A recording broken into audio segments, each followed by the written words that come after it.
සමන්තා චක්ඛවාලේසු අත්‍රා ගච්ඡන්තු දේවතා සද්දම්මං මුනි රාජස්ස සුනන්තු සග්ග මොක්ඛදං ධම්මං ශ්‍රවණ කාලෝ අයං බදන්තා ධම්මත් ශ්‍රවණ කාලෝ අයං බදන්තා ධම්මත් ශ්‍රවණ කාලෝ අයං බදන්තා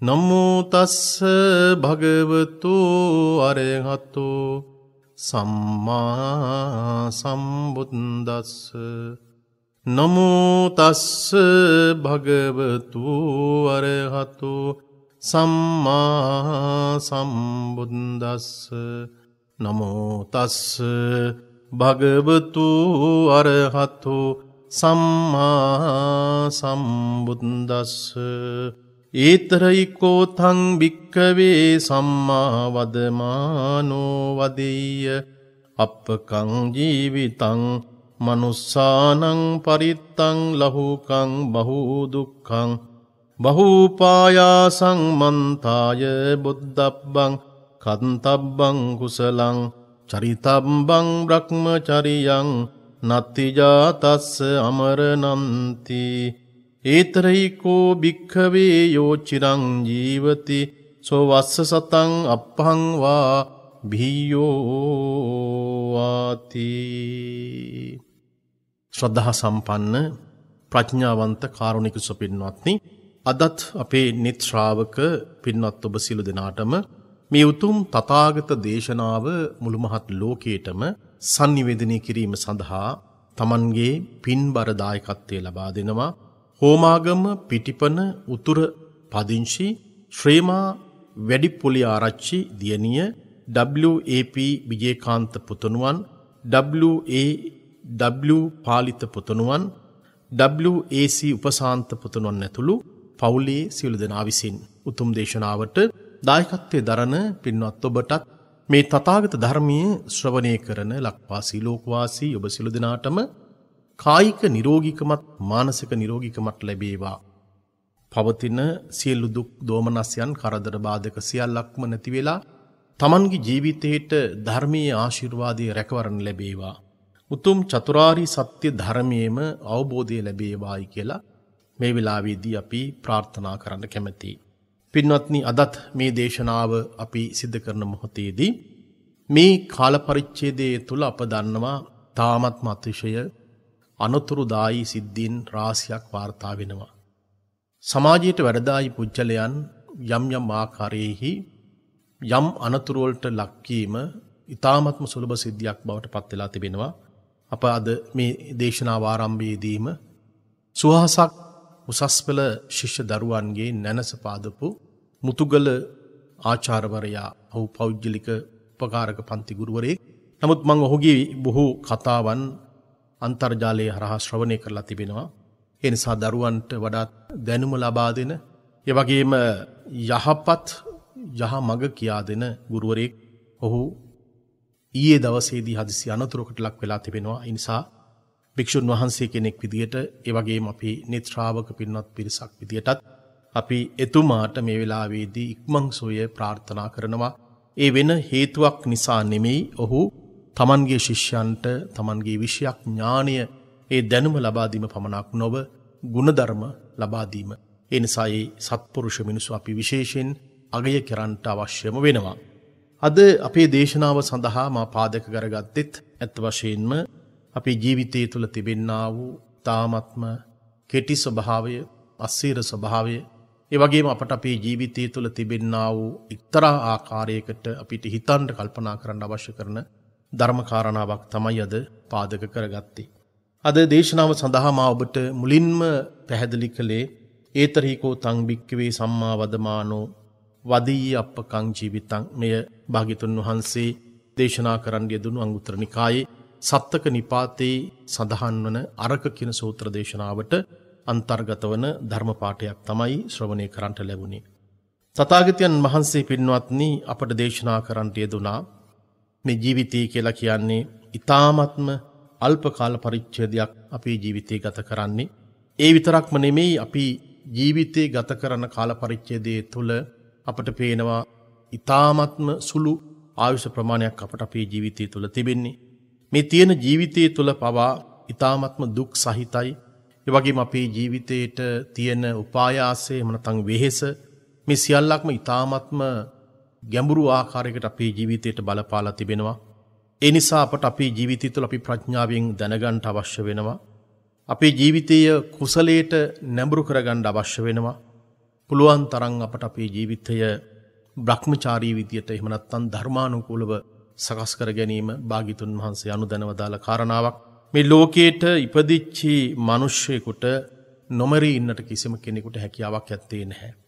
ඒ නිසා ඔබට නැවත වතාවක් මා බොහොම සරල ආකාරයකට සඳහන් කරනවා නම් භාග්‍යතුන් වහන්සේ අවධාරණය කළේ මේ මනුෂ්‍ය ජීවිතය කියලා කියන්නේ ඊ타ත්ම අල්ප කාල පරිච්ඡේදයක් තිබෙන්නේ.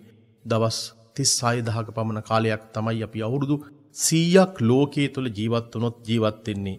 මේ ජීවත් වෙන කාල පරාසය තුල පවා අපේ ජීවිතය දුක් සහිතයි, ඒ වගේම වෙහෙස කරයි, ඒ වගේම පීඩාකාරී. මේ తত্ত্বය ඊ타ත්ම හොඳින් ප්‍රඥාවෙන් අවබෝධ කරගත්ත කෙනෙකුට ජීවිතේ බොහෝ දේවල් කළමනාකරණය කරන්න පුළුවන්.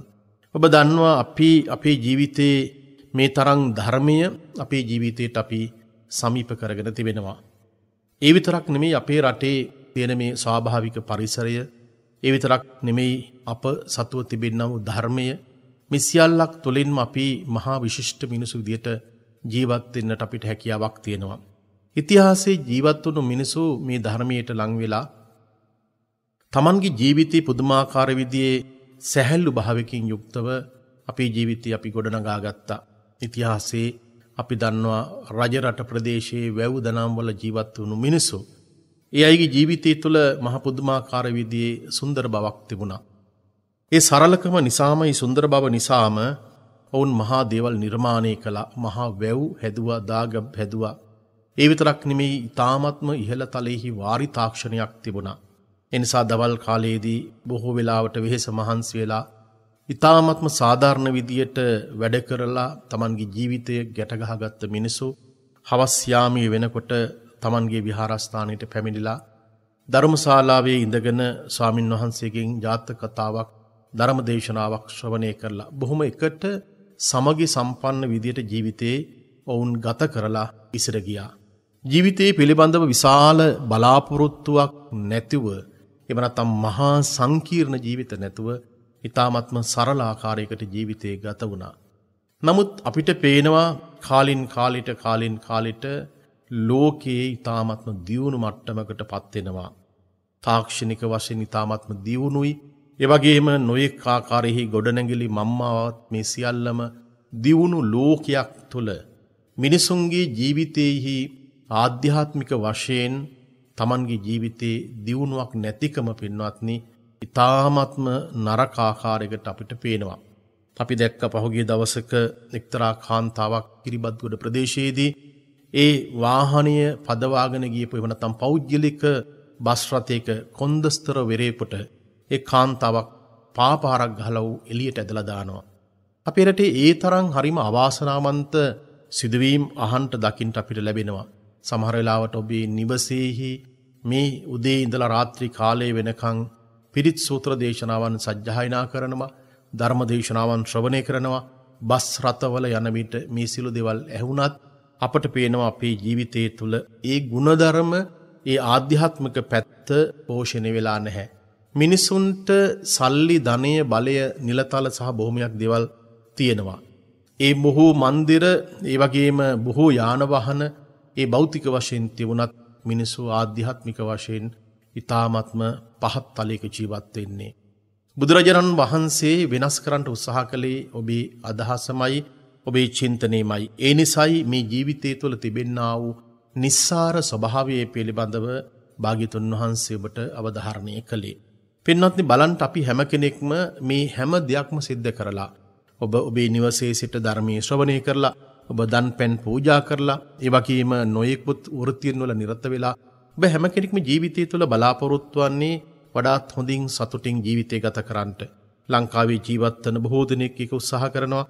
එහෙම නැත්නම් ලංකාව අත්හැරලා වෙනත් රටකට ගිහිල්ලා ඒ වෙනත් රටකදීත් ඔබ උත්සාහ කරන්නේ ලංකාවේ නැති ඔබේ ජීවිතයට අවශ්‍ය කරන ඒ ආත්ම තෘප්තිය එහෙම නැත්නම් Tamanගේ ජීවිතයට අවශ්‍ය කරන වටිනාම දේවල් එකතු කරගන්නට. ඔබ සමහර වෙලාවට ලංකාව අත්හැරලා ගිහිල්ලා විදේශ රටකදී සතුටින් ජීවත් වෙන්න ලැබුණත් පින්වත්නි අපිට පේනවා එහෙම සතුටක් ඔබේ ජීවිතයේ තුල ඇති වෙලා නැහැ. පසුගිය දවසක අප දන්නා හඳුනන හිතවත් මහත්මයෙක් ඕස්ට්‍රේලියාවේ ඉඳලා කතා කළා. ඔවුන්ගේ දන්නා කියන හිතවත් පිරිසකගේ පවුලක ඇතිවිච්ච මහා අර්බුදයක් පිළිබඳව සඳහන් කළා. ඒ අර්බුදය හරීම ඛේදනීයයි, ඛේදවාචකයක්. අපි ලංකාවෙන් ගිහිල්ලා අපි හොයන්නෙම වෙන රටවල් වලට ගිහිල්ලා සල්ලි සහ අනිකුත් බොහෝ දේවල්. මා කියන්නේ ඒවා නොකර කරන්න එපායයි කියලා කියන කාරණාව නෙමෙයි. අපි කොයිතරම් විදේශ රටකට ගිහිල්ලා වුණත් අපේ ජීවිතේ අපි ගත කරන විට මිල මුදල් සහ අනිකුත් බොහෝ පහසුකම් තිබුණත් ඔබට ඔබේ ජීවිතය තුළ සතුටක් නැත්තම් සමගියක් නැත්තම් ඔබට ඔබේ ජීවිතය තුළ ධර්මයේ පිහිටලා නැත්තම් ඔබ එක්තරා ආකාරයකට අසම්පූර්ණ මිනිසෙක් බවට පත් වෙනවා. අප දන්නවා ලෝකයේහි පහුගිය කාල පරිච්ඡේදයේ තුළ ඊ타ත්ම සතුටින්ම ජීවත් වෙන මිනිස්සු හොයාගෙන යනකොට ඒ සතුටින්ම ජීවත් වෙන පිරිස් අතරින් භික්ෂුන් වහන්සේ නමක් තමයි විශේෂයෙන් අවධානය යොමු වුණේ. මගේ මතකයේ හැටියට මැලේසියාවේ ජීවත් වෙන ඒ මැලේසියාවේ ඊ타ත්ම ධනපති එහෙම නැත්නම් Tamanගේ පියාට විශාල ධනයක් උරුමකම් කියන ඒ පවුලකට දාව පුතෙක් යා පැවිදි වෙලා එයා තමයි ලෝකේ සතුටින්ම ජීවත් වෙන කෙනා විදියට සොයාගෙන තිබුණේ. මේ සතුටින්ම ජීවත් වෙන ක්‍රමය පින්වත්නි මනින ක්‍රම තියෙනවා. අපි දන්නවා ඒ මනින ක්‍රම තුල බොහෝ දේවල් අපට අපේ ජීවිතයේ තුල දකින්නට බාහිර වශයෙන් අපිට පේන්නට දෙයක් ඇත්තේ නැහැ. නමුත් අපට පේනවා ඒක මනින ක්‍රමයක් තිබෙනවා. ඒ මනින ක්‍රමේ තමයි අද විද්‍යාත්මක ලෝකයේ තුල අපේ ශරීරයට විවිධ ආකාරී උපකරණ යොදවලා අපේ මොළයේ ක්‍රියාකාරීත්වය කොහොමද, ශරීරය තුළ තිබෙනා ඉන්ද්‍රියන්ගේ ක්‍රියාකාරීත්වය කොහොමද, මේවා සලකලා බලලා තමයි සමහර කාරණාවන් විද්‍යාත්මක විදියට ඔප්පු කිරීමක් කරනවා. එහෙම නැතුව මිනිසුන්ගේ ඇඳලා පළඳලා කෑම බීමෙන් සහ අනිකුත් දේවල් වලින් ඔවුන්ගේ සතුට අපිට මනින්නට හැකියාවක් ඇත්තේ නැහැ. ලෝකේ සතුටින්ම ජීවත් වෙන රටවල් අතර අපි දන්නවා පහුගිය කාල පරිච්ඡේදය තුළ ලෝකේ ප්‍රකාශයට පත් කළා. ඒ ප්‍රකාශයට පත් කරපු අය අතර විශේෂ කාරණාවක් තිබෙනවා. ඒ තමයි පින්ලන්තේ වගේ රටවල්, ස්වීඩනයේ වගේ රටවල්. පින්ලන්තේ වගේ රටක් තමයි ලෝකේ සතුටින්ම ජීවත් වෙන මිනිසු ඉන්න රට බවට පත් උනේ. හැබැයි ඒවා සමහර කාරණාවන් වැරදි විදියට සමහරලාට තේරුම් අරගෙන තිබුණා. පසු කාලේදී අපි දැක්කා ලෝකේ සතුටින්ම ජීවත් වෙන මිනිසු වියට්නාම් වගේ රටවල් වල එහෙම නැත්නම් බෞද්ධ රටවල් වල ජීවත් වෙන පිරිස විදිහට හඳුනා ගැනීමක් කරලා තිබුණා. කොහොම නමුත් ලෝකේ පිළිගත් ක්‍රමයට අනුකූලව ගත්තොත් පින්ලන්තේ වගේ රටවල් විශේෂයෙන් සඳහන් කරන්න පුළුවන්. ඒ රටවල් වල ඔවුන්ගේ තියෙන සතුටින්ම ජීවත් වීමේ ක්‍රමය මනින ක්‍රමවේදයන් කීපයක් තියෙනවා. එකක් තමයි ඔවුන්ට තාමත්ම ඉහළ ආදායම් මාර්ගයක් තියෙනවා. අපි දන්නවා ලංකාව වගේ රටවල් වල ජීවත් වෙන පිරිසගේ ආදායම ඇමරිකානු ඩොලර් වාර්ෂික වශයෙන් ගත්තොත් 3500කට ආසන්න ප්‍රමාණයක් තමයි තියෙන්නේ. නමුත් ඒ රටවල් වල ඊට වඩා 10 ගුණයක් විතර වැඩි ප්‍රමාණයක් තියෙනවා. ඉතින් අපිට පේනවා අපේ රටක ජීවත් වෙන මිනිසුන්ගේ තියෙන Tamanගේ දෛනික ජීවිතය තුළ තියෙන ඒ ස්වභාවයේ தත්ත්වයේ අනුව මිනිසු Tamanගේ ජීවිතේ ගැන යම් ආකාරයක ප්‍රකාශයක් කරන්න පුළුවන්. ඒ නිසා මිනිසුන්ගේ ආදායම කියලා කියන්නේ ප්‍රධානතම කාරණාවක්. මොකද මිනිසුන්ට මිල මුදල් නැති වෙනකොට අපි දන්නවා ඔවුන්ගේ ජීවිතය තුළ එක්තරා ආකාරයකට මහා කඩාවැටීමක් තියෙනවා. ඒ නිසා ඊ타ත්ම ඉහළ ආදායමක් තියෙන රටවල් විදිහට ඒවා සලකන්න පුළුවන්. අපි සමහරවිට අපි කොච්චර බණ ඇහුවත් අපට අපේ ධනය ඊ타ත්ම අල්ප ප්‍රමාණයක් තියෙන්නේ. හැබැයි ඒ තිබෙන ධනය තුළ ජීවත් වීමේ ක්‍රමය හැබැයි ලෞතර බුදුරජාණන් වහන්සේ අපට දේශනා කරන්නට යෙදුණා. ඒ විතරක්ම නෙමෙයි ඒ රටවල් වල තියෙන ආයුෂ ප්‍රමාණය. අපි දන්නවා ලංකාව වගේ රටක නම් ඇත්ත වශයෙන්ම අපේ ආයුෂ ප්‍රමාණය දැන් මම මුලින් ඔබට මේ දේශනාව සඳහා පාදක කරගත්ත අරක කියලා කියන සූත්‍ර දේශනාවේදී පැහැදිලි කරන්නේ ඒ අරක කියන ශාස්ත්‍රඥ වහන්සේගේ කාලයේදී විශේෂයෙන් මිනිසුන්ගේ ආයුෂ ප්‍රමාණය අවුරුදු 60000ක් තිබිලා තියෙනවා. ඒ වගේම වුණ්ඩ තිබිච්ච ලෙඩ දුක් ප්‍රමාණය ඉතාමත්ම අඩුයි. එමෙන්න තමයි රෝගාබාධ 5-6ක් පමණ ප්‍රමාණයක් තිබිලා තියෙන්නේ. නමුත් අපිට පේනවා එන්න එන්නම මේ ආයුෂ ප්‍රමාණය ගොඩාක් අඩු වෙලා ලෞතර බුදුරජාණන් වහන්සේගේ කාල පරිච්ඡේදයේදී මේ දේශනාවට මා මුලින්ම පාදක කරගත්ත කාරණාවේදී සඳහන් කළේ අවුරුදු 100ක් හෝ ඊට වඩා චුට්ටක් වැඩියෙන් ජීවත් වෙන්නේ දවස් 36යි ජීවත් වෙන්නේ. දැන් මේ ප්‍රමාණයත් ක්‍රමානුකූලව අඩු වෙලා අද අපේ ආයුෂ ප්‍රමාණය සාමාන්‍යයෙන් පිරිමි කෙනෙකුගේ ආයුෂ ප්‍රමාණය දල වශයෙන් ගත්තොත් අවුරුදු 72ක් විතර වගේ කාල පරිච්ඡේදයක්. ඒත් එක්කම කාන්තාවේ ගත්තොත් අවුරුදු 77ක් 78ක් විතර වගේ ප්‍රමාණයක්. අන්න ඒ වගේ ප්‍රමාණයක් තමයි දැන් ක්‍රමානුකූලව අපට අපේ ජීවිතයට ආයුෂ විදියට ඉතුරුලා තියෙන්නේ. මේ ආයුෂ පරිහානිය සඳහා බලපාන කාරණාවන් තියෙනවා. මේ ආයුෂ පරිහානිය සඳහා බලපාන කාරණාවන් මාවට සඳහන් කරනම් ඒ නිසා ලෝකේ ජීවත් වෙන සතුටින්ම ජීවත් වෙන මිනිසුන්ගේ ජීවිතවල තියෙන ස්වභාවයේ தත්ත්වය තමයි ඔවුන්ට වැඩි ආයුෂ ප්‍රමාණයක් ජීවත් වීමේ වාසනා ගුණයක් තිබෙනවා. අනිත් එක තමයි ඒ රටවල ජීවත් වෙන මිනිසුන්ට තියෙන නිදහස. නිදහස කියලා කියන්නේ කිසිම කරදරයකින් බාධාවකින් තොරව උන්ට නිදහසේ ජීවත් වෙන්න හැකියාවක් තියෙනවා. දැන් අපි දන්නවා අපේ වගේ රටවල් වල ජීවත් වෙනකොට අපිට නොඑක ආකාරයේහි විවිධ බාධක කරදර තියෙනවා. කඩේකට ගියත් අපිට බඩු මුට්ටුවක් ගන්න විදියක් නැහැ. ඔබ දන්නවා පහුගිය දවස් කීපේ පුරාවටම අපේ බොහෝ දෙනෙක් ඉන්ධන පෝලිම් වල ගෑස් පෝලිම් වල ඊළඟට ඖෂධ ටික ගන්නට ඒ නොඑක් තැන්වල අපිට ලත වෙන්නට තිබුණා.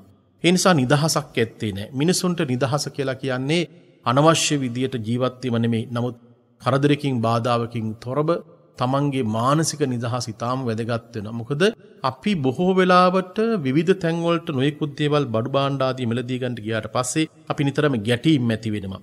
ඒ ගැටීම් එක අපේ හිත වේදනාවක් නැති වෙනවා. ගෙදරක හිටියත් කොතනක හිටියත් අපිට මේ ගැටීම් එක ජීවිතය ගත කරන්න සිද්ධ වෙන්නේ. ඔබම හිතන්න ඔබේ නිවස තුළ ජීවත් වෙන විට ඔබ හිතනවා නිදහසේ ජීවත් වෙනවා කියලා. නමුත් ඒ ගේ ඇතුලේ සමහර වෙලාවට අපිට කිසිම නිදහසක් ඇත්තේ නැහැ. ගේ ලොකු වුණාට ඔබේ මනස ඔබට නිදහසක් ඇත්තේ නැහැ. දරුපවුල ලොකු වුණා හෝ පොඩි වුණා කියලා ප්‍රශ්නේ නෙමෙයි. නමුත් ඔබට නිදහසක් නැහැ, මානසික නිදහසක් නැහැ. ඒ නිසා නිදහස කියලා කියන එක ඊටාම් වැදගත් වෙනවා. එතකොට මේ පින්ලන්තේ වගේ දියුණු රටවල් වල මිනිසුන්ට ඊටාමත්ම හොඳ නිදහසක් තිබෙනවා. මගතොටේ යන්නට පුළුවන්කමක් තියෙනවා. අපිට බලන්න අඩුම තරමින් අපේ පාරකවත් අපිට යන්න හැකියාවක් ඇත්තේ නැහැ. මහමග ගමන් කරන කාන්තාවන්ගේ බොහෝ වෙලාවට අතකර එහෙම නැත්නම් කනකර ආභරණ ටික අරගෙන කපාගෙන යනවා. ඒවා විනාශ කරලා යනවා. සමහරලට බෙලි කපලා යනවා. එතකොට අපිට යම් කිසි ආකාරයක අතේ මිල මුදලක් හෝ තියාගෙන කෙනෙකුට පාරිවත් අපිට ගමන් කරන්න බෑ. බස් එක ගමන් කරන්න පුළුවන්කමක් ලැබෙන්නේ නැහැ. ඒ නිසා අපිට පේනවා එහෙම නිදහසක් අපි ප්‍රාර්ථනා කරන නිදහසක් නැහැ. හිතේ නිදහසක් තිබුණත් සමහර වෙලාවට අපිට පේනවා බාහිර ලෝකෙට ගියට පස්සේ අපි ඒ නිදහස අහිමි වෙලා යනවා.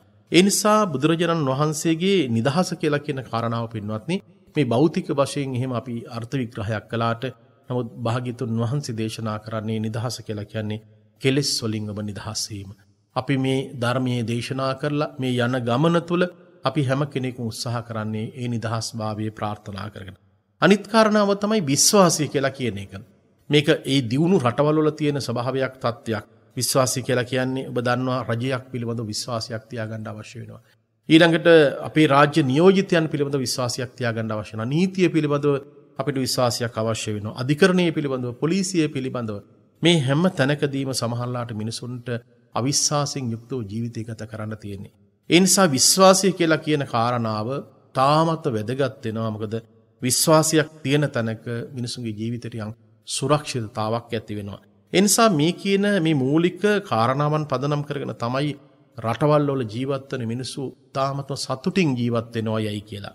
එහෙම නැත්නම් දියුණු මට්ටමකින් ජීවත් වෙනවා යයි කියලා බොහෝ වෙලාවට මිනිස්සු කතා බහ කරන්නේ. අපිට බලන්ට මේ ඔක්කොම කාරණා දිහා බලනකොට මේ බොහෝ කාරණාවන් අපට අපේ ජීවිතයේ තුල ඇත්තේ නැහැ.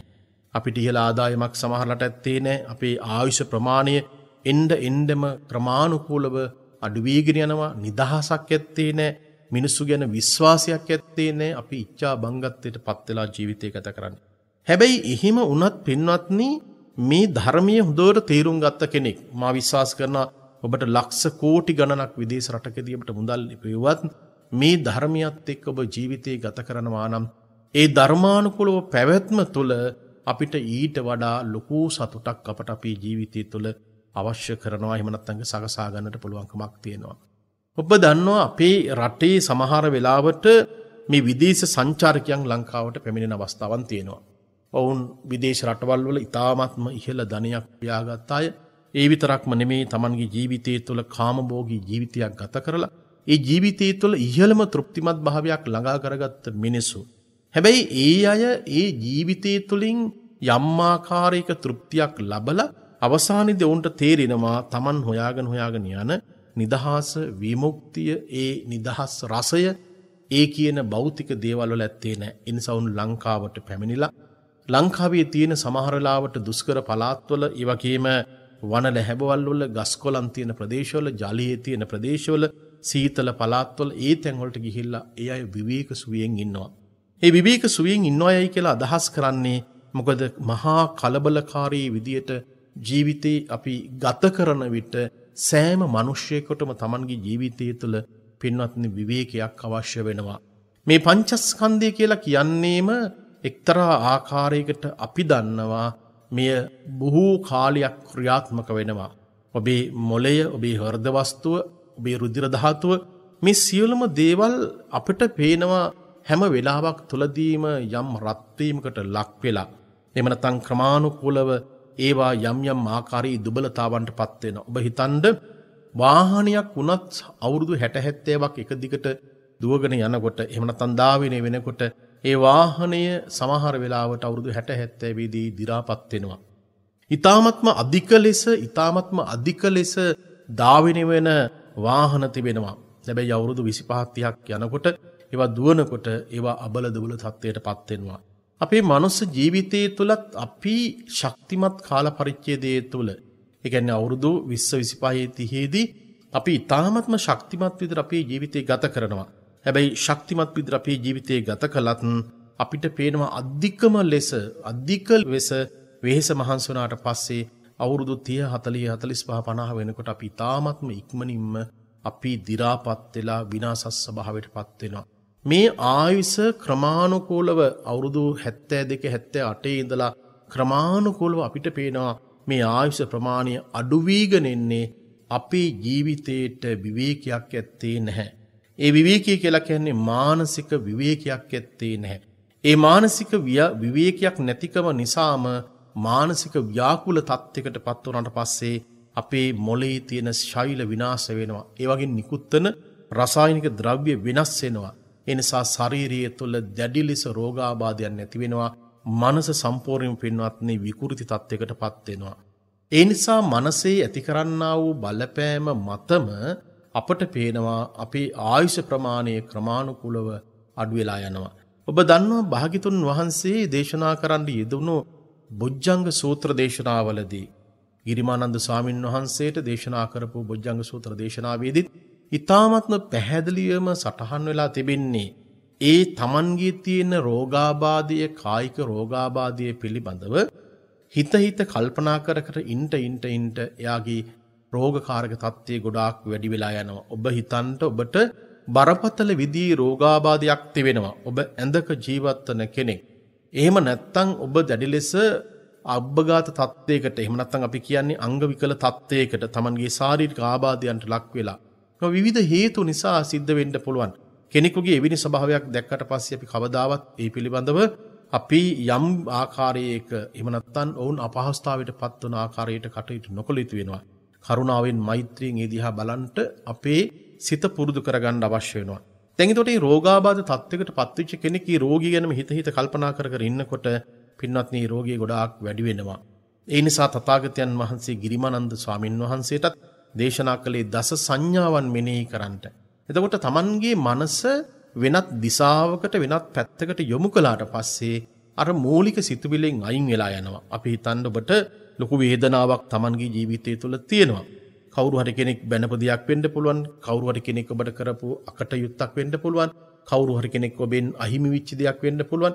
මේ ඕනෑම අවස්ථාවකදී ඔබේ මනස ඒකට හුරු වුණොත් එහෙම ඒ ගැනම හිතන්න කල්පනා කරන්න ඔබේ මනස වෙනත් විකෘති තත්යකටපත් වෙනවා. ඒ නිසා ඒ මානසික ස්වභාවයේ තත්ත්වය නැති කරගන්න නම් අපි වෙනත් අරමුණකට Tamanගේ මනස යොමු කරගන්න අවශ්‍ය වෙනවා. ඒත් ගිරිමානන්ද ස්වාමින් වහන්සේට දස සංඥාවන් පිළිබඳව භාග්‍යතුන් වහන්සේ දේශනා කළේ ඔබේ මනසත් වෙනත් සංඥාවකට වෙනත් අදහසකට යොමු කරගන්නට. ඒ යොමු කරගත්තට පස්සේ ඔබේ මනසේ තිබෙන ඒ தත්ත්වය සමනය වෙනවා. ඒ ඔබේ කායික රෝගකාරක තත්ත්වයන්ට බලපානවා. ඒ විදිහටම පින්වත්නි අපිට පේනවා ගිරිමානන්ද ස්වාමින් වහන්සේ මේ පුහුණුව ඇති කරගත්තා. මේ පුහුණුව ඇති කරගත්ත නිසාම උන්වහන්සේට පුළුවන්කමක් තිබුණා Tamanගේ රෝග තත්ත්වයේ පිළිබඳව හිත කල්පනා කරගෙනවට වඩා ධර්ම කාරණාවන් මෙනෙහි කරනකොට මනසේ ඇතිවිච්ච බලපෑම නිසාම කායික රෝගකාරක තත්ත්වයේ සම්පූර්ණයෙන්ම සුවපත් වෙන්න පුළුවන්කමක් තිබුණා. ඒ නිසා බොහෝමයක් තියෙන රෝගාබාධයන්ට තියෙන ප්‍රධානතම කාරණාව තමයි Tamanගේ මානසික වශයෙන් තිබෙනා වූ රෝගකාරක තත්ත්වය. හැබැයි මේ මනසේ තියෙන සිතුවිලි ටික අපි හරියට පාලනය කරගත්තා නම් ඒ පාලනය කර ගැනීම නිසාම පුළුවන්කමක් තිබෙනවා Tamanගේ පරම ආයුෂ ප්‍රමාණය ගොඩාක් වැඩි කරගන්නට. එතකොට අපිට පේනවා මේ ආයුෂ ප්‍රමාණය ක්‍රමානුකූලව මිනිසුන්ගේ ජීවිතයේ තුල අඩු වීගෙන යන ප්‍රධාන කාරණාවක් තමයි අර මානසික වශයෙන් තිබෙනා වූ නිදහසක් නැතිකම. අසහනකාරී විදිහට ජීවිතේ ගත කරනවා. සමහරලාට Tamante මිල මුදල් නැහැයයි කියලා ඒ ගැන හිත කල්පනා කරගෙන ජීවිතේ ගත කරනවා. එහෙම නැත්නම් Tamanගේ දරුවන්ගේ හෝ ඥාතින්ගේ හෝ දෙමව්පියන්ගේ හෝ වේවා ස්වාමියාගේ හෝ වේවා බිරිඳගේ හෝ වේවා එහෙම නැත්නම් අපි වැඩ කරන තැනක ඉන්න කෙනෙකුගේ තිබෙනා වූ කරදර බාධක අසල්වාසීන්ගේ කරදර බාධක මේවා ඔක්කොම අනවශ්‍ය විදිහට Tamanගේ මනස තුල පුරවා ගත්තට පස්සේ ඒවා ගැන හිත කල්පනා කර ජීවත් වෙනකොට එහෙම නැත්නම් Taman සන්තකව තිබෙනා වූ ධනයක් තිබෙනවා නම් ඒ ධනය ගැන ඒවා කොහොමද ආරක්ෂා කරගන්නේ රැකගන්නේ කොහොමද මේවා නැති වුණොත් මම නැති වුණොත් මොකද වෙන්නේ මේවා තමයි පින්වත්නි ඔබේ මනසට වද දෙන ප්‍රශ්න බවට පත් වෙන්නේ. ඒතර ඒවා පිළිබඳව දිගින් දිගටම කල්පනා කර ඉන්නකොට අපට පේනවා අපි නිකම්ම මානසික ලෙඩ බවට පත් වෙලා තියෙනවා. දැන් ලෝකයේ මේ සතුටින් ජීවත් වෙන මිනිස්සු ඉන්න රටවල් ඒ විදිහට අපි වර්ගීකරණය කළාට ඇත්තටම සතුට කියලා කියන්නේ ඇත්තටම විශ්‍රාම යාම කියලා කියන්නේ බුදුරජාණන් වහන්සේ දේශනා කරන්න යෙදුනේම අපට අපේ ජීවිතය තුළ තිබෙන්නා වූ අර මානසික වශයෙන් තියෙන නිදහස ඒ තමයි කෙලෙස් වලින් ගැලවිච්චි එහෙම නැත්නම් කෙලෙස් නැති මනස තමයි හොඳම නිදහස් මනසක් විදියට දේශනාවේ සඳහන් කළේ. දැන් අපිට පේනවා අපේ ජීවිතය තුළ ওই සටන තමයි අපි ගෙනියන්නේ. ඒකට අවශ්‍ය කරන මූලික ක්‍රමවේදයන් තමයි අපි හොයාගෙන යන්නේ. ඔබ දන්නවා සමහර වෙලාවට ඔබේ හිතට ලොකු කරදරයක් බාධකයක් ඇති වුණාට පස්සේ ඒ කරදර බාධක වලින් නිදහස් වීම සඳහා අපි බොහෝ වෙලාවට අපි දන්නවා අපි Tamanගේ නිවස අත්හැරලා දාලා යන්න හිතෙනවා. එහෙම නැත්නම් Taman වැඩ කරන තැන වැඩ කරන ආයතනය අපිට පේනවා ඒ දේවල් අත්හැරලා දාලා යන්න සිද්ධ වෙනවා. නමුත් අපිට පේනවා ඒ අත්හැරලා දාලා ගියත් ඔබට ඔබේ මනසට නිදහසක් ඇත්තේ නැහැ. කවුරු හරි කෙනෙක් හිතනද යම් කිසි ආකාරයකට Tamanගේ නිදහස හොයාගෙන ඔබේ ගෙදරින් ඔබ කලකිරීමකටපත් වෙලා අපි මේ කලකිරීම වචනේ පාවිච්චි කරන්නේ ධර්මයේ තුල නික්කම්මිය කියලා කියන එක. නික්කම්මිය කියලා කියන්නේ අත් වශයෙන්ම අපි මේ ජීවත් වෙන ස්වභාවය පිළිබඳව යථාර්ථය අවබෝධ කරගෙන ජීවත් වීම. ඒ අවබෝධය තුළ යම් දේවල් වලින් අපි ඉවත් වීම. ඒක තමයි නික්කම්මිය කියලා කියන්නේ නයිස්ක්‍රම්මිය කියලා කියන්නේ. බෝසත්වරු සංසාරයේ තුළ පුරුදු පුහුණු කළ ඒ කාරණාව. රහතන් වහන්සේලා Tamanගේ ජීවිතයේ තුළ පුරුදු පුහුණු කරගත්තේ ඒ කාරණාව. අපි නික්කම්මිය කියලා ඔබ නික්කම්මිය කියලා එතනදී අදහස් කරන්නේ කොහොමද? ඔබ බොහෝ වෙලාවට කලකිරිලා යන්නේ. ඒ කලකිරින්නේ කා සමගද? එක්ක ඔබේ බිරිඳත් එක්ක, එක්ක ඔබේ ස්වාමිපුරුෂයත් එක්ක, එක්ක ඔබේ දරුවන් එක්ක, ඥාතීන් එක්ක, හිතවත් පිරිසත් එක්ක. ඒ කලකිරිලා යන්නේ වෙන හේතුවක් නිසාම නෙමෙයි, දේශය මුල් කරගත්ත ස්වභාවයකමයි යන්නේ. සමහර වෙලාවට සමහර ඇත්තන් Tamanගේ නිවසින් යනවා භාවනා කරන මධ්‍යස්ථානයකට, එහෙම නැත්නම් වෙනත් ස්ථානයකට. ඒ ස්ථානයකට ගිහිල්ලා එතනදී භාවනා කරන්න යන්නේ සමහරලාට මේ gederin නිදහසලා යන්න ඕන කියන චේතනාවෙන්. ඒ සිතුවිල්ල ඇතුළේම සමහර වෙලාවට ඔබ නොදැනුවත්වම තිබෙනවා දේශසහගත සිතුවිල්ල. ඒ දේශසහගත සිතුවිල්ල නිසාම ඔබ දැඩි ලෙස බලපෑමකට ලක් වෙනවා. ඔබේ මනස සම්පූර්ණ විකෘති තත්යකටපත් වෙනවා. ඔබ භාවනාව කරන්න ගියත්, කොයි තැනකට ගියත්, කොයි ස්ථානයකට ගියත් ගිනි ගොඩක් උඩ ඉඳගෙන ඔබට භාවනා කරන්න පුළුවන්කමක් ලැබෙන්නේ නැහැ. සමහරලාට ගොඩාක් කලකිරීම සහගත ස්වභාවයෙන්ටපත් වෙලා Tamanගේ ජීවිතය තුළ සමහර කාරණාවන් ඉපා වෙලා සමහර ඇත්ත බණ භාවනා කරන්න ගියාට ඔබට මේ වෙලාවේදී බණ භාවනා කරන්න හැකියාවක් ඇත්තේ නැහැ. අපේ මනස පුළුවන් තරම් සංසුන් තත්යකට පත් කරගත්තට පස්සේ තමයි අපේ මනස භාවනාවකට යොමු කරගන්නට පුළුවන්කමක් තියෙන්නේ. අර ගොඩාක් ගිනි පුපුරු වගේ පිච්චිලා තියෙන වෙලාවක අපිට ඉඳගත්තට අපිට භාවනාව කරන්න පුළුවන්කමක් ලැබෙන්නේ නැහැ. සත්ත බොජ්ජංග ධර්මවලත් ඒ සමහර බොජ්ජංග ධර්මයන් පිළිබඳව කියනකොට පින්වත්නි ඊ타මත්ම පැහැදිලිව සඳහන් කරන එවැනි වෙලාවකදී භාවනාවක් කරන්න ඉඳ ගන්න එපා. ඔබේ මනස පුළුවන් තරම් සංසුන් කරගන්නම අවශ්‍ය වෙනවා. දැන් බලන්න බුදුරජාණන් වහන්සේ සංඝාරව සූත්‍රයේදී සංඝාර බමුණ භාග්‍යතුන් වහන්සේට සඳහන් කරන්න ඇවිල්ලා ස්වාමීනි මගේ මනසේ මොනවත් මතක හිටින්නේ නැහැ. ඒ නිසා මොනවත් මතක හිටින්නේ නැහැ. මට පාඩම් කළාට මතක හිටින්නේ නැහැ. ඉතින් මේ කටපාඩම් කරනවා ගැන අය මොනවද ස්වාමීනි කියන්න තියෙන්නේ? භාග්‍යතුන් වහන්සේ වෙලාවේදී දේශනා කළේ සංඝාරව බමුණ ඔබේ මනස දැන් ගොඩාක් විකෘති තත්යකට පත් වෙලා තියෙන්නේ. ඔබේ මනස කාමච්ඡන්ද වලින් ව්‍යාපාද තීන මිද්ද උද්ධච්ච කුක්කුච්ච මේ කියන නීවරණ ධර්ම වලින් ඔබේ මනස සම්පූර්ණයෙන්ම දැන් යටපත් වෙලා තියෙන්නේ. ඒ නිසා ඔබේ මනස සම්පූර්ණයෙන්ම රත්විච්ච ජල භාජනයක් හා සමානයි. ඔබේ මනස සම්පූර්ණයෙන්ම ජල භාජනයකට යම් යම් ආකාරයේ පාට බිඳු දැම්මට පස්සේ වර්ණමත් කළාට පස්සේ විවිධ පාට වර්ග වලින් සකස් වෙනා වගේ ඔබේ මනස තුලත් නොයෙක් ආකාරයේ සිතුවිලි වලින් ග්‍රහණය වෙලා තියෙන නිසා ඔබට මානසික නිදහසක් ඇත්තේ නැහැ. ඒ මානසික නිදහස පමණක්ම නෙමෙයි ඔබට මේ හිත තුළ යම් සුවදායි තත්වයක් ඇත්තේ නැහැ. රත්විච්ච ස්වභාවයක් තිබෙන්නේ. මනස සම්පූර්ණ විකෘති තත්යකට පත් වෙලා තියෙන. ඒ නිසා ඔබ ඒ තියෙන සිතුවිලි සමනය කරගන්න අවශ්‍ය වෙනවා. ඒ සිතුවිලි සමනය කරගත්තට පස්සේ තමයි ඔබේ මනසට විවේකයක් තිබෙන්නේ. එතකොට තමයි ඔබට සතිය පිහිටව ගන්න පුළුවන්කමක් තියෙන්නේ. හොඳ සිහි කල්පනාවක් ඇති කරගන්න පුළුවන්කමක් තියෙන්නේ. එතකොට ඔබේ මනස තුළ තිබෙනා වූ ඒ ඊ타මාත්ම සෝදායි ස්වභාවයේ தත්ත්වයේ ඔබේ නිර්මාණශීලී ගුණය වැඩි කරනවා. ඔබේ භාවනාවකට හිත යොමු කළා නම් යම් නාම රූප ධර්මයක් පිළිබඳව මෙනෙහි කරන්න අවශ්‍ය නම් ඒ අවශ්‍ය කරන මඟ ඔබේ මනස තුළ සකස් වෙලා තිබෙනවා. එහෙම නැත්නම් අපි ගොඩාක් කලබලයකටපත් වෙලා වෙහෙසටපත් වෙලා අඬ දබර වෙලා සමහරලාට අපි එකපාරට බණ භාවනා කරන්න ගියාට අපේ මනස එක අරමුණක පිහිටවා ගන්න හැකියාවක් ඇත්තේ නැහැ. ඒ නිසා අපිට අවශ්‍ය වෙනවා විවේකී අවශ්‍ය වෙනවා. ඔබ යම් කලබලයකටපත් වෙලා කොතනකට හරි ගියත් අපි හිතන්න සමහර වෙලාවට ඊ타මත් සෝදායි පරිසරයේ තමයි අනුරාධපුරයේ ස්වර්ණමාලී මහා චෛත්‍ය රජරන් වහන්සේ අභියස. පින්වත්නි ගිය සතියේත් මම ගියා. ඒ ගියපු වෙලාවෙත් රාත්‍රී කාලේ 8ට විතර ඒ ස්ථානයේ ඉඳගෙන බණ භාවනා කරනකොට වන්දනා කරනකොට ඇතිවෙන මානසික නිදහස සුවේ පින්වත්නි වෙන කිසිම දෙයකින් ලබා ගන්නට හැකියාවක් ඇත්තේ නැහැ.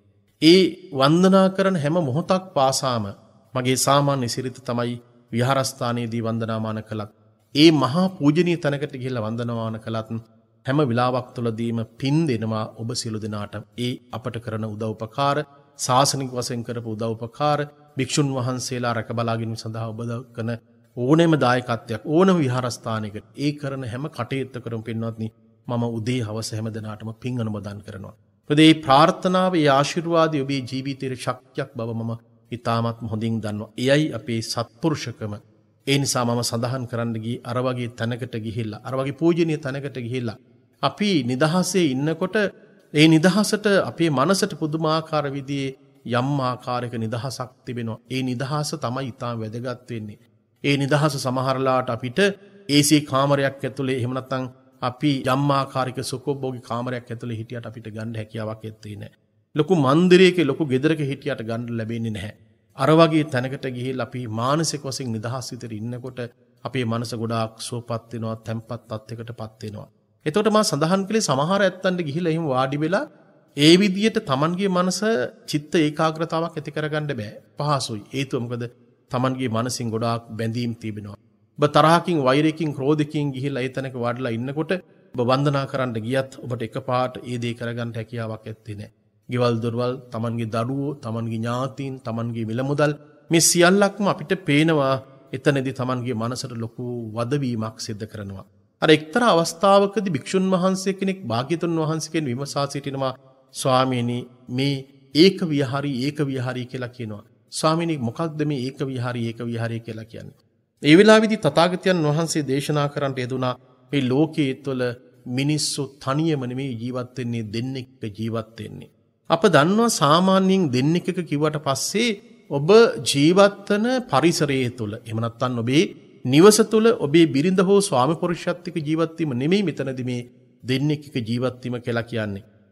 මෙතනදී පින්වත්නි දෙන්නෙක් එක්ක ජීවත් වීමයි කියලා කියන්නේ ඒකචාරී විදියට එහෙම නැත්නම් තනියම ජීවත් වෙනවායි කියලා කියන්නේ එයා කෙලෙස් වලින් නැති එහෙම නැත්නම් පිරිසුදු චේතනාවකින් යුක්තව කෙලෙස් එයාගේ සිත් තුළ ඇත්තේ නැහැ.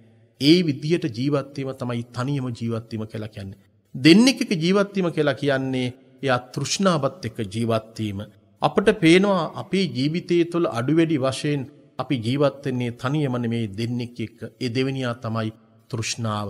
ඒ තෘෂ්ණාවෙන් බැඳිච්ච ස්වභාවය, තෘෂ්ණාවෙන් අල්ලාගත් ස්වභාවය අපි දන්නවා එකිනෙකාගේ සිත් තුළ මෙය තදින්ම තමන්ගේ ජීවිතය තුළ මුල් බැසගත් අවස්ථාවන් තිබෙනවා. මේ සංසාරය තුළ මිනිස්සුගේ ජීවිත ගමන මේ භවය තීරණය කිරීම සිදුවන්නේ පින්වත්නි අපිට පේනවා මේ තෘෂ්ණා සහගත ස්වභාවය නිසාමයි.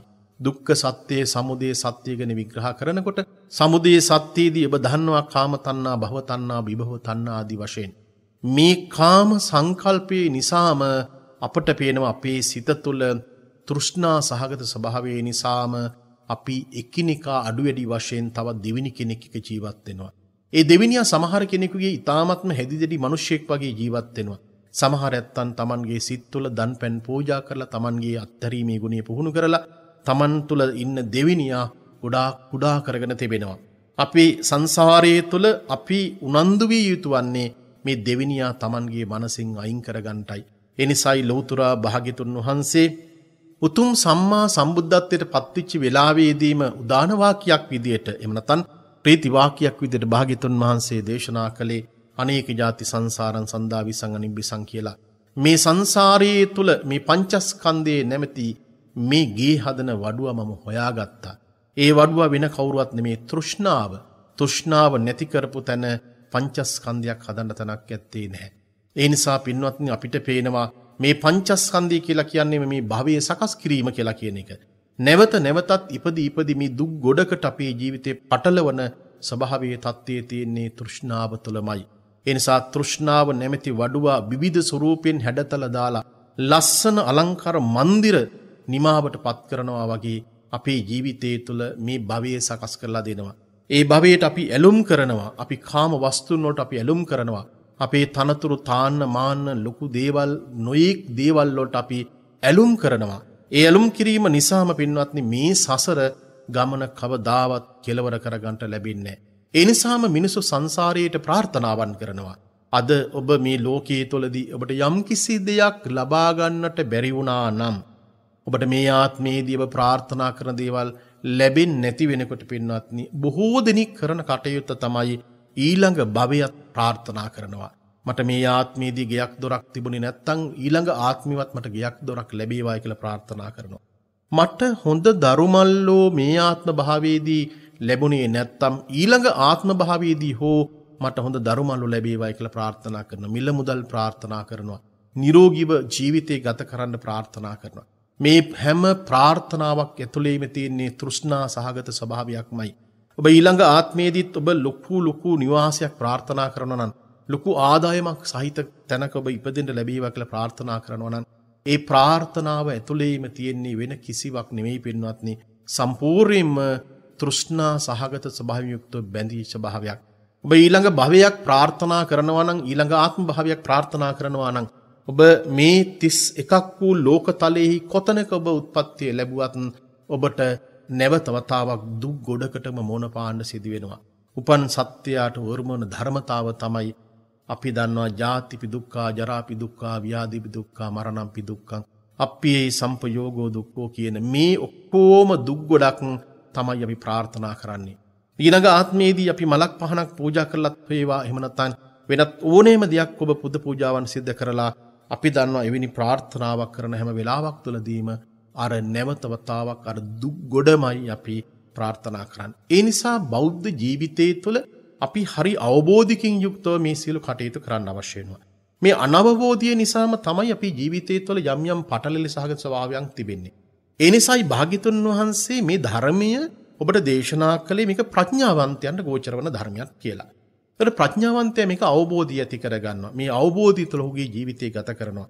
ඒ නිසා අපි අනවබෝධික යුක්තව කටයුතු කරනවට වඩාත් හොඳ පින්වත්නි අපේ ජීවිතය තුළ අවබෝධය තුළ ජීවිතය ගත කිරීම. දැන් බලන්න එතකොට ඒ ප්‍රාර්ථනාවක් අපි එහෙම කරනවා නම් ඔබ යම් කිසි ආකාරයක සාසනික වශයෙන් හොයේවා කිසියම් ධනක් පණක් පූජා කරලා මිල මුදල් පූජා කරලා ඒ ශාසනය කටයුතු කරගෙන යාම සඳහා අවශ්‍ය කරන උදව්පකාර කළා මේ සියල්ලක් තුළින්ම ඔබ ප්‍රාර්ථනා කරන්නේ ඊළඟ ආත්ම භාවය තුලත් විශිෂ්ට මිනිසු විදියට ඉහළ යාන වාහන වල යන මිනිසු විදියට මන්දිර වගේ ගෙවල් වල ජීවත් වෙන්න ඔබ ප්‍රාර්ථනා කරනවට වඩා අපේ උත්සාහය විය යුතු වන්නේ අපේ එකම අදිෂ්ඨානශීලී ස්වභාවය යුතු වන්නේ මේ උතුම් ධර්මීය අවබෝධ කරගන්නට මට ප්‍රඥාවම පහළ වේවායි කියලා කියන ඒ ස්වභාවයයි. එතකොට අපිට පේනවා මේ தත්ත්වය අපට අපේ ජීවිතයේ තුල අවබෝධ කරගන්නට බැරි වුණොත් එහෙම ඒ අවබෝධ කරගන්නට බැරිකම නිසාම ජීවිතේ මහා පටලැලි සහගත ස්වභාවයක් ජීවිතය තුළ ඇති වෙනවා. ඒ தත්ත්වයේ නිසාම අපිට පේනවා සංසාරයේ තුල අපි විවිධ ආකාරයේහි දුක් ගොඩවල් වලට මුහුණ පාලා ජීවිතේ සමහරලාට අපි මේ තියෙන தත්ත්වයටත් වඩා ඉතාමත්ම භයානක තත්වයකට අපට අපේ ජීවිතය තුළ ඇති වෙන්න පුළුවන්. අපි තාමත් අපි ලෙඩ ඇඳේ ඉඳගෙන එහෙම නැත්නම් රෝද පුටුවක ඉඳගෙන අපි ප්‍රාර්ථනා කරනවා නම් ඊළඟ ආත්මෙත් මට යහපත් ලෙස ජීවත් වෙන්න, එහෙම නැත්නම් නිරෝගීව ජීවත් වෙන්න. ඒ විතරක් නෙවෙයි මට මගේ ජීවිතය තුළ කිසිම කරදරයකින් බාධාවකින් තොරව මට ජීවත් වෙන්න අවස්ථාවක් තිබේවයි කියලා ප්‍රාර්ථනා කළොත් සමහර වෙලාවට පින්වත්නි ඊළඟ ආත්ම භාවයෙන් ඔබ ඔය ඉන්න තත්ත්වයටත් වඩා බරපතල තත්ත්වයකට ජීවිතේපත් වුණොත් බලන්න අපිට ඉපදිච්ච තැන ඉඳලාම අපිට පේනවා මහා දුක් ගොඩක් අපේ ජීවිතය තුළ තියෙනවා. ඒ නිසා අපි හැම වෙලාවක් තුළදීම අපි උත්සාහ කරන්න අවශ්‍ය වෙන්නේ මේ ධර්මීය තුළ හොඳට අවබෝධ කරගෙන මේ ධර්මීය කියලා කියන්නේ ඔබේ මනස සකස් කරන වැඩපිළිවෙලක්. ඒ මනස නිදහස් කරගත්ත තැනකට ඔබේ හිත ගෙනියන්නට පුළුවන්කමක් තිබෙනවා නම් අන්න ඒක තමයි අපිට තියෙන නිදහස කියලා කියන්නේ. දැන් ඒතකොට විදේශ රටවල් වල මිනිස්සුන්ට කඩේකට ගිහිල්ලා බඩු මෝට්ටු ටික ගන්න පුළුවන්කම තියෙන එක, ඒ වගේම ඕනෙම පාරක මගතොටක යන්න පුළුවන්කමක් තියෙන එක, ඒ ඔක්කොම දේවල් එක බලනකොට ඕන්ට නිදහස කියලා ඒ විදිහට අර්ථකථනය කළත් නමුත් ධර්මානුකූලව බලනකොට අපිට පේන්නේ අපේ තියෙන නිදහස කියලා කියන්නේ මේ මානසික වශයෙන් මේ කෙලෙස් එක්ක තියෙන සටන අපිට කිසියම් කෙනෙක් ජය ගන්නට පුළුවන්කමක් තියෙනවා නම් ඒ සටන තමයි ඊ타ත්ම උතුම්ම සටන බවට පත් වෙන්නේ. සතුරන් 1000ක් එක්ක සටන් කරලා දිනනවාට වඩා ඔබේ මනස ඔබේ කෙලෙස් 1000ක් එක්ක ඔබට සටන් කරලා දිනන්න පුළුවන් නම් අර සතුරන් එක්ක 1000ක් එක්ක දිනනවාට වඩා උතුම්ම දිනුමක් බව ලෞතර බුදුරජාණන් වහන්සේ අපට දේශනා කළා. ඒකට අපිට ඇයි එහෙම අවශ්‍ය වෙන්නේ? අපි දන්නවා අපේ මනසට නිදහසක් නැති වුණාට පස්සේ අපි විවිධ දේවල් පිළිබඳව මානසින් හිත කල්පනා කර කර ඉන්නකොට අපිට කායික සුවයක් නැහැ, මානසික සුවයක් ඇත්තේ නැහැ. මේ බව වඩාත් හොඳින් ඔබට දැනෙන අවස්ථාවන් තිබෙනවා. ඔබ දන්නවා ඔබ සත්ව යම් ආකාරයක ඔබ කාමරේ ඔබ ජීවත් වෙන තැන ඔබට යම් රත්තරන් ආභරණ තිබෙනවා නම්, ඒ වටිනා යම් දේවල් තිබෙනවා නම්, මිල මුදල් ඔබ රැස් කරගෙන තිබෙනවා නම්, එහෙම නැත්නම් වටපිටාවේ ඔබට වටිනායයි කියලා කියන දේවල් තිබෙනවා නම්, ඒ තියෙන අවස්ථාවලදී අපිට පේනවා රාත්‍රී කාලයේදී සෝදායි නිින්දක් ඇත්තේ නැහැ. ඔබ හිතන්න කල්පනා කරන්න ඔබේ කාමරේ නිදන කාමරය ඇතුළේහි වටිනා රත්තරන් මාලයක් තිබෙනවා. මේ මාලේ පිළිබඳව ඔබ කී ගමනක් ඔබ කල්පනා කරනවාද? මේ මාලේ පිළිබඳව කල්පනා කර කර ඔබ ජීවත් වෙන රාත්‍රී කාලයේදී ඔබ නිින්දට යන විටත් මේ මාලේ පිළිබඳවට මතක් වෙන්න පුළුවන්.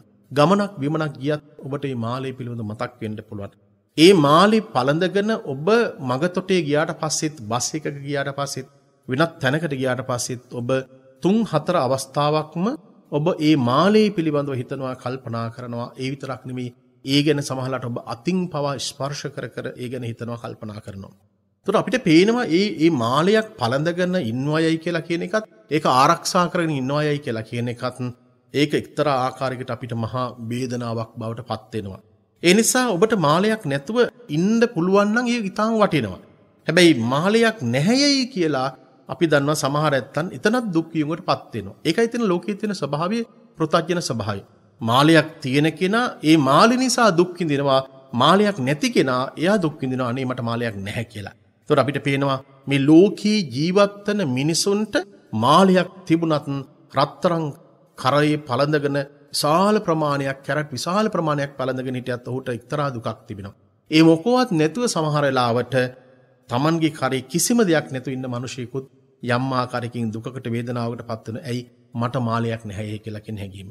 මේක තමයි පෘථග්ජන ස්වභාවය. හැබැයි බුදුරජාණන් වහන්සේ දේශනා කරන්නට යෙදුනේ මේ මාලයක් පැලඳගෙන හිටියත් නැතත් මට මේකෙන් ඇති දෙයක් ඇත්තේ නැහැ. ඒ තුලින් සිදුවන්නේ මගේ මනසට තවත් බරක් ඇතිවීමයි සිදුවන්නේ. ඒ නිසා මීට වඩා හොඳයි නිදහස මගේ ජීවිතේට. මගේ කිසිම දෙයක් ඇත්තේ නැහැ, බැඳීමක් ඇත්තේ නැහැ. මොකද මම මේවා මැරෙනකොට එක තැනකටවත් මම ගෙනියන්නේ නැහැ. අල්පනිත්‍යක දෙයක්වත් මම ගෙනියන්නේ නැහැ.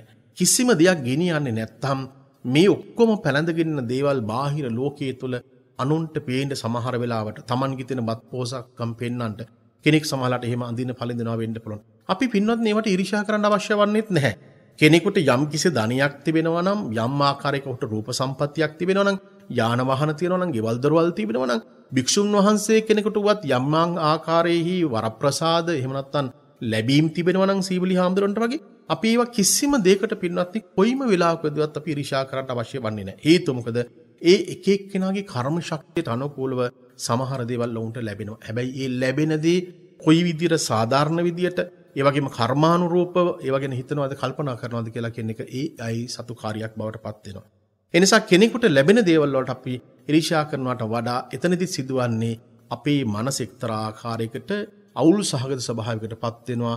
අනිත් පැත්තෙන් ගත්තට පස්සේ කෙලෙස් බද්ධ වෙච්ච ස්වභාවයකට පත් වෙනවා. ඒ නිසා අපි නිදහස කියලා කියන එක ඊටාම් වැදගත් වෙනවා. ධර්මයේ තුල අපි උගන්වන්නේ ත්‍යාගය කියලා, ත්‍යාග සම්පත්තිය කියලා අපි උගන්වන්නේ ওই කාරණාවමයි. ඒ නිසා බුදුරජාණන් වහන්සේ දේශනා කරන්න යෙදුණු ප්‍රධානතම කාරණාවන් දෙක තමයි අපි දන්නවා පටන් ගන්නේ කොහොමද? දාන පාරමිතාවෙන් පටන් ගන්න. මොකද දීම තමයි ලෝකයේ තුල ඉන්න මිනිසුන්ට අමාරුම කටයුත්ත. තවත් කෙනෙකුට යම් කිසි දෙයක් දෙනවයයි කියලා කියන එක ඊටාමත් අමාරු කටයුත්තක්. තමන් සන්තකෝ තියෙන දෙයක් අත්හරිනවයයි කියලා කියන එක ඊටාම අමාරු කටයුත්තක්. තමන් සන්තකෝ තිබිච්ච දේ අත්හැරලා ඒ පිළිබඳව ආපෝසරයක් හිත කල්පනා කර ඉන්නවා නම් ඒක ඊට වඩා බරපතල ප්‍රශ්නයක් බවට පත් වෙනවා. ඔබ දන්නවා දේශනාවේ සඳහන් වෙනවා දත්පා අවජානාති කියලා දේශනාවක් තිබෙනවා. අවජානාති සූත්‍ර දේශනාව. ඒ අවජානාති සූත්‍ර දේශනාවේදී පැහැදිලි කරන්නේ පින්වත්නි භාග්‍යතුන් වහන්සේ යම් කිසි කෙනෙක් Tamanගේ ජීවිතයේ තුළ යම් දෙයක් ලබා දීමක් සිද්ධ කළා නම් ඒ සිද්ධ කරපු දේ පිළිබඳව හිත කල්පනා කර එයා ජීවත් වෙනවා. ඒ විතරක්ම නෙමෙයි ඒ දුන්න දේ පිළිබඳව සමහර වෙලාවට බනිනවා. පස්සේ බනිනවා. අපේ ජීවිත තුළ තියෙන ඉතාමත්ම නරක පුරුද්දක් තමයි අපි යම් කිසි දෙයක් යම් කිසි තැනකට දුන්නා නම් ඒ දුන්න දේ පිළිබඳව අපේ හිතෙන් සම්පූර්ණයෙන්ම අපි අත්හැර ගන්න අවශ්‍ය වෙනවා. යම් කිසි දෙයක් දීලා ඒ පිළිබඳව හිත කල්පනා කර ඔබට ඉන්නකොට සමහරලාට නොයේක් ඔබේ මනසට සිතුවිලි ඇති වෙන්නට පුළුවන්කමක් තියෙනවා. ඒ නිසා සමහර වෙලාවට ඔබ බනින්නත් පුළුවන්කමක් තියෙනවා.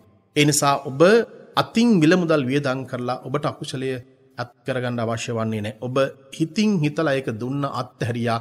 ඔබේ ප්‍රාර්ථනාව තිබිය යුතු වන්නේ බලාපොරොත්තු තිබිය යුතු වන්නේ මට මේ උතුම් ධර්මයේ අවබෝධ කරගන්නට මට ප්‍රඥාව පහළ වෙනවා නම් ඒ ප්‍රඥාව තමයි මගේ ජීවිතේ ඉතාමත් වැදගත් වෙන්නේ කියලා කිසියම් කෙනෙක් හිතනවා නම් කල්පනා කරනවා නම් කොච්චර වටිනවද? ඒතකොට අපි ජීවිතේ එකම විදිහකට අපේ ජීවිතේ පවත්වාගෙන යන්නේ නැහැ.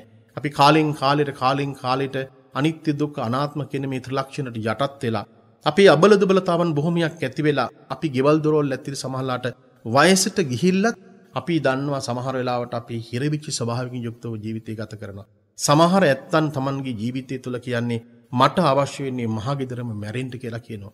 ඒ මහගෙදරම මැරෙන්න අවශ්‍ය යයි කියලා කිසියම් කෙනෙක් හිතනවා නම් කල්පනා කරනවා නම් එතනම ඔහුගේ තියෙන උපාදානයේ තියෙන බැඳීම තියෙනවා. එතකොට ඔහුගේ තෘෂ්ණාව, ඇයිගේ තෘෂ්ණාව එතන බැඳිලා තියෙනවා.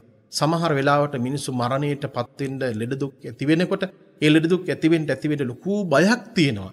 ඒ බය තියෙන්නේ වෙන හේතුවක් නිසාම නෙමෙයි. Tamanගේ මනසින් ඒ දේවල් සියල්ලම අල්ලගෙන රැස් කරගෙන සිටිනවා. කිසියම් කෙනෙක් ලෙඩ දුක් හැදුන ගමන්ම එයාට මතක් වෙන්නේ Tamanගේ දරුවන් පිළිබඳව. Tamanගේ තියෙන බැංකු පොතේ තියෙන මිල මුදල් ටික, වටපිටාවේ තියෙන වතු පිටි වල තියෙන ස්වභාවීය තත්ත්වය, Tamanගේ පෙන්ෂන් එක. මේව ඔක්කොම බලනකොට දකින්නකොට කෙනෙකුට ලොකු බයක් සැකක් Tamanගේ ජීවිතය තුළ ඇති වෙනවා. එතකොට මරණයේ වේදනාව කියලා කියන එක, මරණීය සංඥාව කියලා කියන එක ඔබේ මනසට දැනෙන්න පින්වත්නි අපිට පේනවා ඔබ තුළ මහා භීතියක් ඇති වෙලා මානසික වශයෙන් ව්‍යාකූල තත්යකටපත් වෙලා ඒ මරණාසන්න වේලාවේදී ඔහුට ඇයට නිදහසේ මැරෙන්න පුළුවන්කමක් ලැබෙන්නේ නැහැ. ඒ නිසා අපට අපේ ජීවිතය තුළ තියෙන බරපතලම ප්‍රශ්නයේ ගැටලුව තමයි මේ தත්ත්වය අපි ඉතාමත්ම හොඳින් අවබෝධ කරගන්න ඕනේ. දැන් බෞද්ධ ජීවිතයක් තුළ මේ தත්ත්වයේ මේ ස්වභාවය හොඳට අවබෝධ කරගෙන ඒ අවබෝධය තුළ ජීවත් වීම තමයි බුදුරජාණන් වහන්සේ දේශනා කළේ. අපි දන්නවා අපේ නිත් ශ්‍රාවක පින්වත් පිරිස හැම වෙලාවක් තුළදීම මේ ධර්ම මාර්ගය තුළ ගමන් කරනවා. ඔවුන් Tamanගේ ජීවිතයේ තුළ මේ ධර්ම මාර්ගය තුළ කොයිතරම් දුරට ගමන් කරනවද කියලා කිව්වොත් සමහර ඇත්තන් Tamanගේ මේ බණ ටික අහලා තමයි අපේ ජීවිත සකස් කරගත්තේ. සීදිවි නසා ගන්න හිටපු අය Tamanගේ ජීවිතයේ තුළ ඒ தත්ත්වේ සම්පූර්ණයෙන් මිදිලා අපි දන්නවා මේ ධර්මයේ අහලා වුන්ගේ හිත හදාගෙන තිබෙනවා. සමහරවිට තමන්ගේ දරුවන් නැති වෙච්ච අය, බිරිඳ ස්වාමිපුරුෂ අම්මා තාත්තා නැති වෙලා මේ ඔක්කොම දේවල් වලින් ව්‍යාකූල තත්යකට පත්වෙච්ච මිනිසුන්ට අපේ net ශ්‍රාවක එහෙම නැත්නම් අපේ ස්වාමින් වහන්සේලා දේශනා කරන මේ දේශනාවන් ශ්‍රවණය කළා තමයි යෝන් උඩාක් වෙලාට තමන්ගේ හිත හදාගෙන තියෙන්නේ. ඒ නිසා අපිට ධර්මීය කියලා කියන්නේ පින්වත්නි කාරණා දෙකකට පාවිච්චි කරන්න පුළුවන්. එකක් තමයි අපේ මේ ධර්මීය ශ්‍රවණය කිරීමේ අවසානම ඵලයේ බවට පත් වෙන්නේ අපි කෙලෙස් නැති කරලා අපේ නිවන ප්‍රත්‍යක්ෂ කරගන්න. ඒ සඳහා යා යුතු මඟක් තිබෙනවා. ඒ යා යුතු මඟ තමයි භාග්‍යතුන් වහන්සේ ආර්ය අෂ්ටාංගික මාර්ගය තුළ අපිට දේශනා කරන්න යෙදුනේ. සීල සමාධි ප්‍රඥා තුළින් අපිට මේ මාර්ගය කියලා දීලා තියෙනවා. ඊළඟට අපේ හිත හදාගන්න වැඩපිළිවෙල කොහොමද කියලා කියන එක කියලා දීලා තියෙනවා. සමත විදර්ශනා භාවනාවකට ඔබේ සිත යොමු කරලා ඊට ගැළපෙන ආකාරයකට මනස සකස් කරගන්න වැඩපිළිවෙල කියලා දීලා තිබෙනවා. අත්හැරීමේ ගුණය කොහොමද මතු කරගන්නේයි කියලා කියන කාරණාව කියලා දීලා තියෙනවා.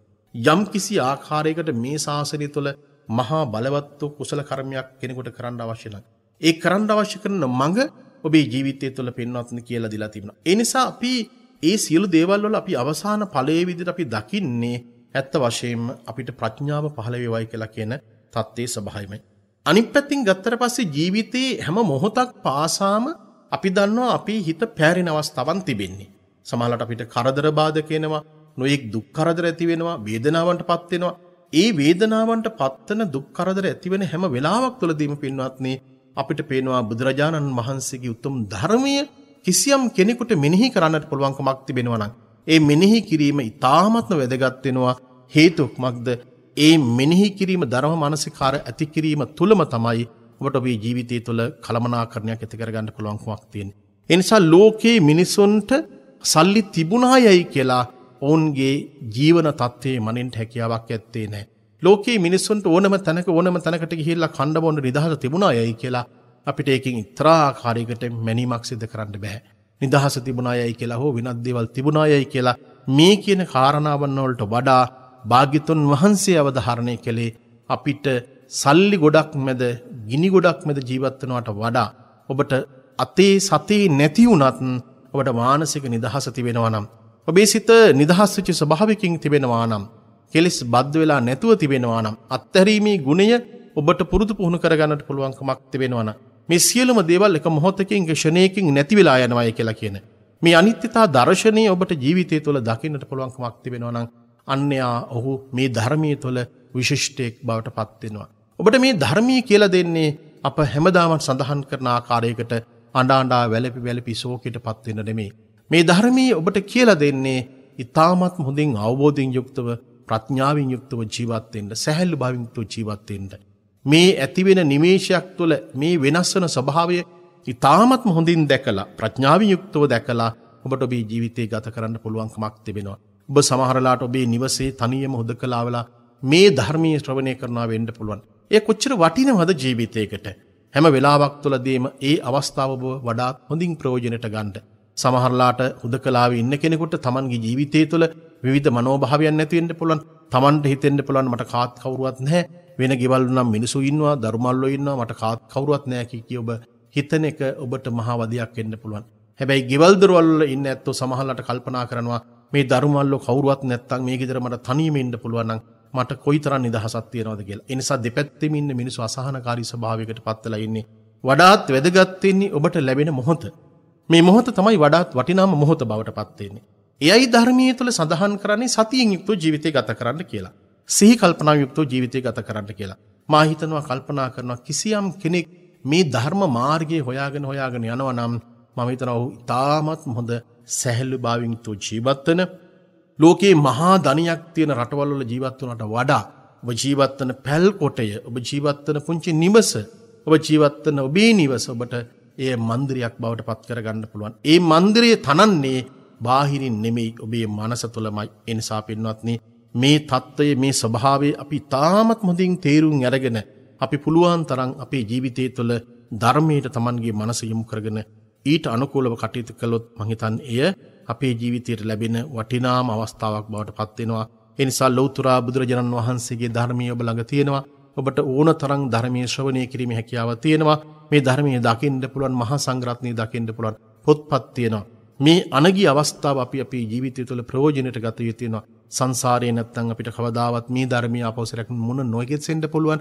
අපි මිත්‍යා දෘෂ්ටික තැන්වල සමහරකට උත්පත්ති ලබන්න පුළුවන්. වෙනත් භවයන් වල උත්පත්ති ලබන්න පුළුවන්. වෙනත් දුෂ්කර පළාත්වල අපේ ජීවිතය ඇති වෙන්න පුළුවන්. ඒ නිසා අපි අදම මේ ධර්මයට ජීවිතේ ලංවෙමු. ඒ ධර්ම මාර්ගය තුළ අපේ ජීවිතය සකස් කරගනිමින් කටයුතු කරන්නයි කියලා කියන කාරණාව අදත් ඔබට මේ රාත්‍රී කාලයේදී අපි ප්‍රකාශයට පත් කරන්න කැමැතියි.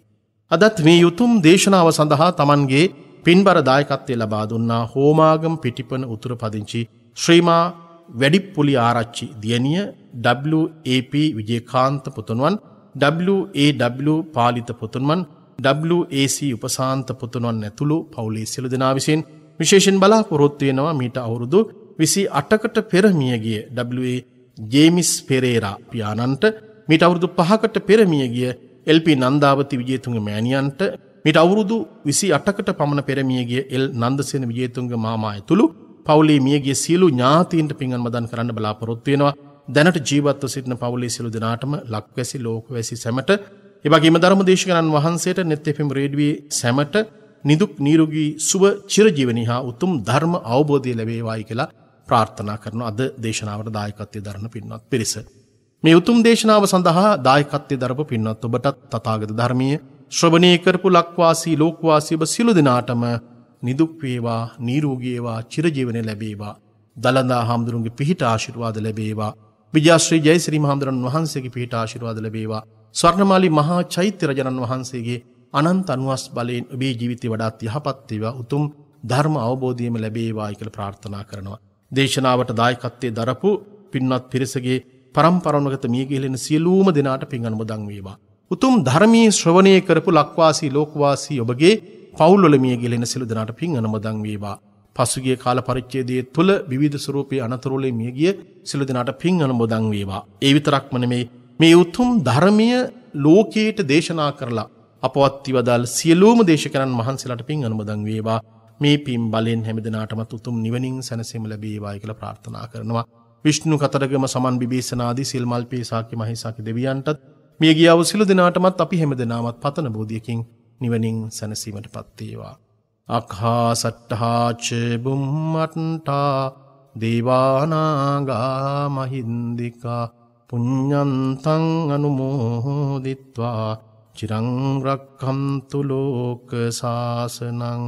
ආකාසට්ඨා ච බුම්මට්ඨා දේවානාගා මහින්దికා පුඤ්ඤන්තං අනුමෝදිත්වා චිරං රක්ඛන්තු දේශනං. ආකාසට්ඨා ච බුම්මට්ඨා දේවානාගා මහින්దికා පුඤ්ඤන්තං අනුමෝදිත්වා චිරං රක්ඛන්තු ත්වං සදාති. හැම දිනාටම සම්මා සම්බුදු සරණයි.